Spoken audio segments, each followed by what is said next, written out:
Je ne me verrai plus, par exemple, revenir à mon pays natal. Je me verrai finir ma carrière et ma vie ici à Madagascar.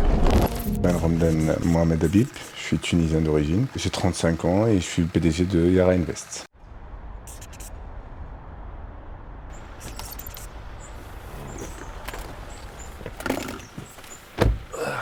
Première chose que je fais, c'est que je prie pour commencer ma journée. Après que je prie, je me prépare. Je devrais ajouter l'activité du sport le matin parce que j'estime et je vois que la santé est la chose la plus importante, une des choses les plus importantes dans la vie. Il y a des gens qui préfèrent faire une marche. Moi, juste le chemin du travail me suffit pour réfléchir un peu tout en sachant qu'avant de dormir aussi, je fais la même chose. Donc j'essaye d'organiser mon temps, de passer un peu de temps avec la famille. Mais après aussi, je prends le temps un peu de réfléchir, c'est quoi les choses que je dois faire le lendemain, c'est quoi mes priorités, etc.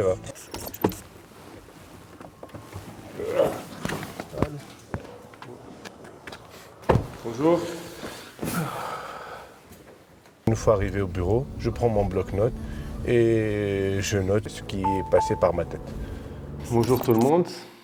Bonjour. Bon, je vous ai réunis un peu le matin. On est un jeudi. Tu as beaucoup de points à régler. Essaye d'être bien structuré. Mien, tu as les comptes à établir. Alice, tout est préparé pour Nassima pour le week-end.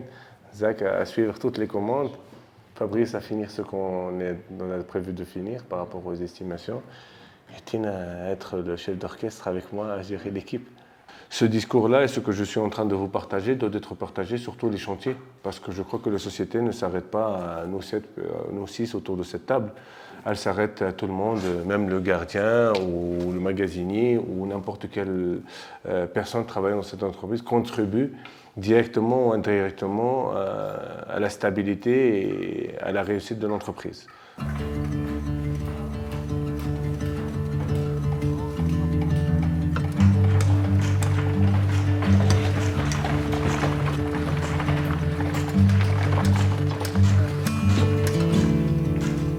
En forme. Forme ça. Allez, faire mes réunions d'Aoul et allez faire vite, 5 minutes. 5 minutes? Oui, après. Déjà, je voulais venir vous parler depuis un moment, mais bon, on n'a pas eu la chance. Tout le monde travaille bien, on n'a pas de soucis sur changer. Et je voulais personnellement vous remercier pour ça. Il faut toujours en remercier Dieu. C'est grâce à Dieu qu'on a ce chantier. C'est grâce à Dieu que moi j'ai eu ce chantier. C'est grâce à Dieu que vous avez eu. Ok, on travaille, on fait nos efforts, mais il y a Dieu derrière tout ça qui nous pousse. Donc juste pour vous dire que si quelqu'un respecte son travail, fait ce qu'il a à faire, automatiquement il peut évoluer dans l'entreprise. Quand il évolue, la Karama évolue et sa situation elle évolue en même temps. On se revoit le 7 juin.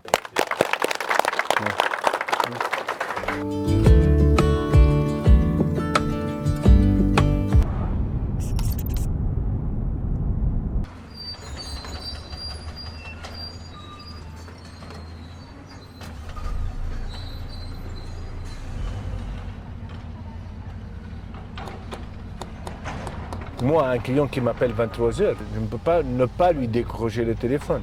Si tu ne lui décroches pas le téléphone, il se fâche. Et c'est cette mentalité-là qu'il faut que nous, nouvelle génération, apprendre à faire changer chez le client.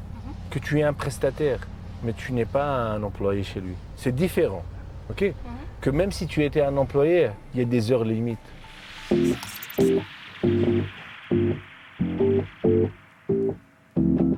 Donc j'étais ingénieur en génie civil, je me suis lancé en tant que constructeur. Après j'ai créé l'agence immobilière pour offrir un service complet.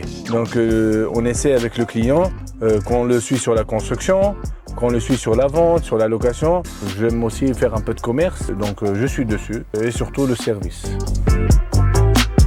On vient d'envoyer un mail pour informer tous les propriétaires parce que la décision elle était prise par une partie des propriétaires. Donc nous sommes dans l'obligation d'informer la totalité des locataires et propriétaires dans l'immeuble. Donc si tu poses la question à tous les entrepreneurs ou les promoteurs qui sont dans ce domaine-là, ils vont te répondre toujours finir un chantier à 100%, c'est un peu difficile. Donc la solution, des fois, c'est de forcer les choses. Par exemple, un bâtiment qui est presque livré, fonctionnel, il y a l'eau, il y a l'électricité et tout ça, mais il y a des petites retouches, il faut le faire habiter. Pour arriver un objectif, tu te dois te casser la gueule. Si tu ne te casses pas la gueule, tu n'apprends pas. C'est plus les finances qui m'intéressent. 2 ou 10 ou 15, c'est pas ce que je cherche.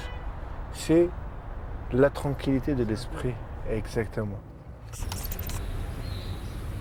C'est un de mes premiers chantiers que j'ai commencé à Madagascar, mais il était en arrêt pour un moment, vu que les propriétaires ont changé. Mon déplaco, quel 10 cm? Mais il s'applique mieux là, là? Appliqué où? Stylo.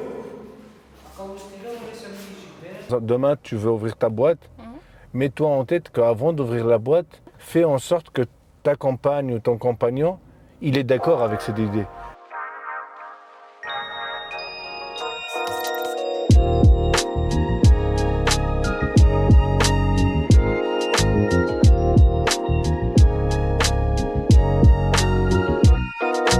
L'entrepreneuriat, c'est comme dans le sang. Il y a des gens qui sont faits pour être entrepreneurs, il y a des gens qui ne sont pas, qui ne veulent pas le faire. Donc, dès que tu es jeune, tu as des signes qui disent que tu es entrepreneur. Et il y a des signes qui disent que tu resteras toujours un collaborateur ou un employé. Ça ne veut pas dire que tu es mauvais, hein, mais ce n'est pas fait pour toi l'entrepreneuriat. Tu n'as pas ce sens de risque.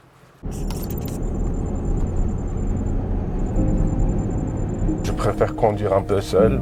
Et moi, quand je suis fan de tout ce qui est mécanique, moto, sensation, donc quand je conduis, j'aime conduire, quoi. Donc c'est un moment d'évasion pour moi dans ma tête.